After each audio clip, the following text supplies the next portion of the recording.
We have the resources in this country. We have the ingenuity. We have the courage and we have the compassion, and we must, in this decade, bring all of these strengths to bear effectively so that we can lift off the conscience of our affluent nation the shame of slums and squalor and the blight of deterioration and decay. We must make sure that every family in America lives in a home of dignity, in a neighborhood of pride, and a community of opportunity, and a city of promise and hope. And this legislation represents the single most important breakthrough in the last 40 years. Only the Housing Act of 1949 approaches the significance of this measure. And in years to come, I believe this act will become known as the single most valuable housing legislation in our history.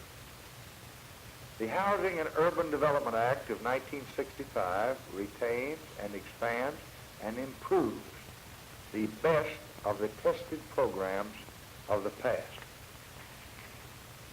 It extends and gives new thrust to the FHA mortgage insurance program so that millions of Americans can come toward attainment of new homes in the future, as millions already have under that program in the past.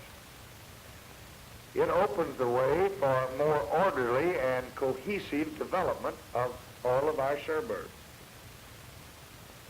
And it opens the doors to thousands of our veterans who have been unable to obtain the benefits of a federal housing program.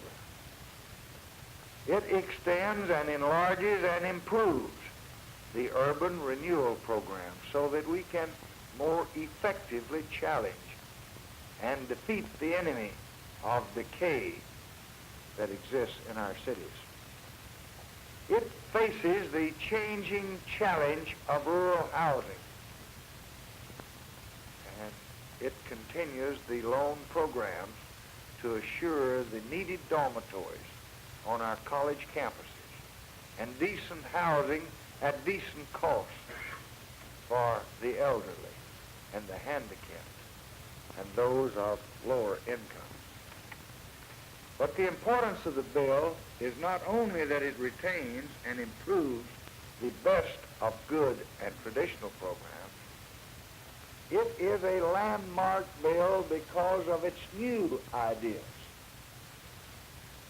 Foremost and uppermost of these is the program of assistance for the construction and the rehabilitation of housing for the elderly and for families of low income, the people who live in the most wretched conditions in our slums and our blighted neighborhoods. This imperative housing will be built under sponsorship of private organizations.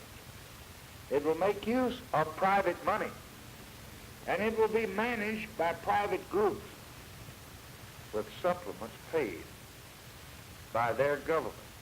The private builders will be able to move into the low-income housing field, which they have not been able to penetrate or to serve effectively in the past.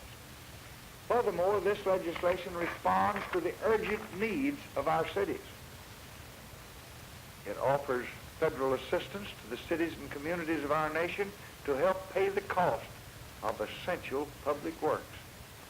And finally, this legislation meets our compelling responsibility for giving attention to the environment in which Americans live. Grants are provided for the acquisition of open spaces, for the development of parks, for the construction of recreational facilities, and for the beautification of urban areas.